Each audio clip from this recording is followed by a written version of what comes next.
Hello Capricorn, I'm reading for Capricorn. Sa mga nag-subscribe and nag-like, maraming salamat. If ever maka-resonate, of course hindi lahat maka-resonate ito. If ever lang, pa-like naman, and if ever nagustuhan yung video, thank you. Integrate your knowing. Creator water. Current energy, current situation ni Capricorn. Current energy ni Capricorn, please. Knight of Swords,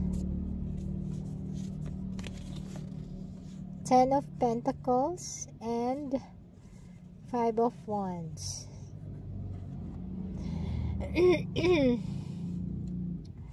Well, Capricorn, parang maraming gustong manira sa'yo. Masipag ka, hindi ka madaling i-convince or mayaya ng mga tao. May sarili kang decision. Matalino ka sa mga bagay-bagay, lalo na pagdating sa trabaho, sa negosyo. Iniingatan mo yung sarili mo sa mga gustong manira sa'yo, or merong mga bad intention sa'yo, Capricorn. So tingnan natin kung ano tong current energies na to, tungkol saan po ang current situation ni Capricorn. Ayan, nahulog na. Ace of Wands, Page of Pentacles, okay, Two of Swords, Temperance, may Death, and Happiness. Okay, Capricorn. Merong mga tao na pinipilit na i-convince ka na hintuan mo na yung meron kasing may bago kang pwedeng may bagong nagme-message sa'yo, may bago kang kausap. Maaaring may age gap kayo, pwede ikaw yung mas bata or siya yung mas bata. Kung ano yung makaka-resonate sa inyo, pakitake na lang. And then meron kang parang iba sa inyo, parang pinapapili, either parang Korean novela na either tigilan mo na siya, tigilan mo na yan, kakakausap sa taong yan, or wala kang mamanahin, parang ganun. Yun ang tema nitong reading na to. And then ikaw naman, para kang ikaw mamatay mo pagka huminto ka, medyo nahook ka na sa taong to. Maaaring nakakausap mo siya palagi, ano siya, pinapakita niya lagi sa iyo yung realidad, kaya marami kang natututunan sa kanya, sa kanyang mga experiences. So maaaring mas may edad siya sa iyo, and ikaw bata ka pa, so parang natutuwa ka sa mga natututunan mo sa kanya. Maaaring yung tao na yun ay stable na ang kanyang future. May mga napundar na siya, mukhang may kaya siya sa buhay, may mga assets siya, may mga property siya, very abundant,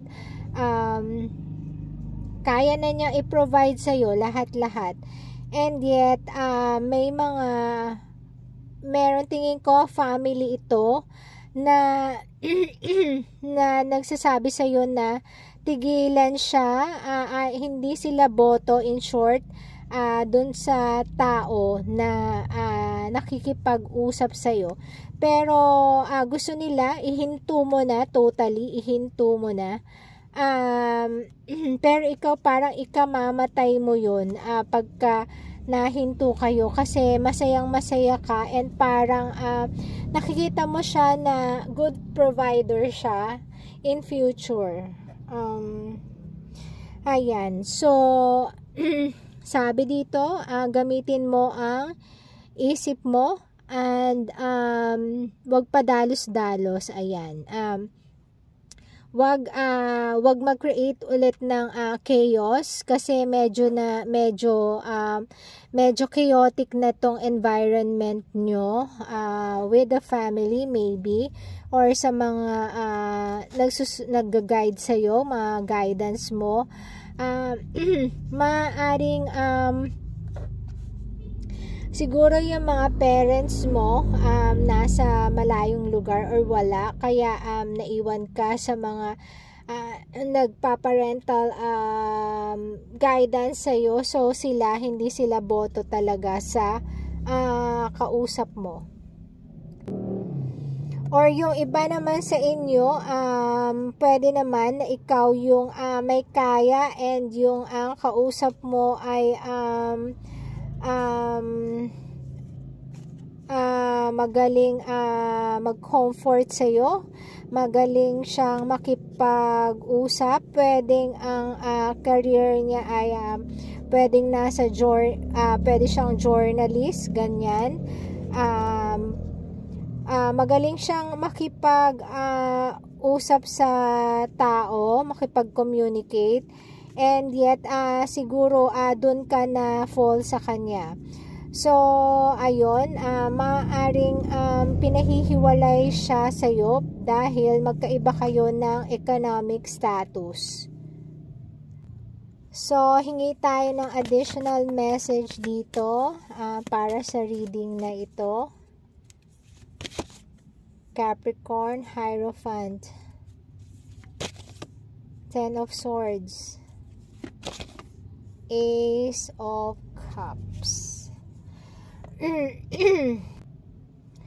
Ang sabi dito, gamitin ang isip, integrate your knowing, and wag mag-create ng more chaos. Be fluid. Ito, creator water. So kalmahan lang.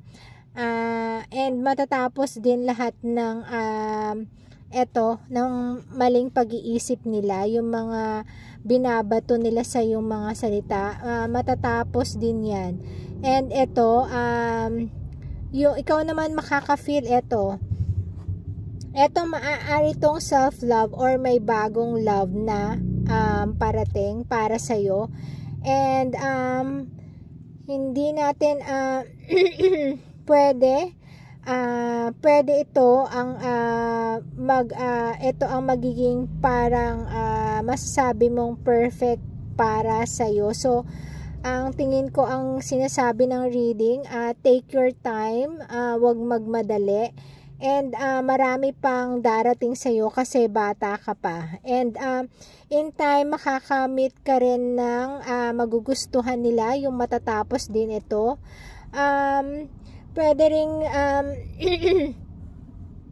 Pwede rin naman na etong relationship nyo, pwede rin in time mapapatunayan nyo, pwede rin yun, mapapatunayan nyo na pure yung intention niya sa'yo, and probably matatanggap nila, pero not for now. So give them time and wag magmadali, wag natin ipilit ang mga bagay-bagay. Mas maganda rin naman minsan sa relasyon yung nadadahan-dahan, kasi mas nakikita natin yung mga both sides ng yung positive and negative natin pag medyo matagal tayong nasa isang relasyon, diba? So ayun muna, maghinay-hinay lang daw, and good luck po sa relationship na to. Thank you and God bless po.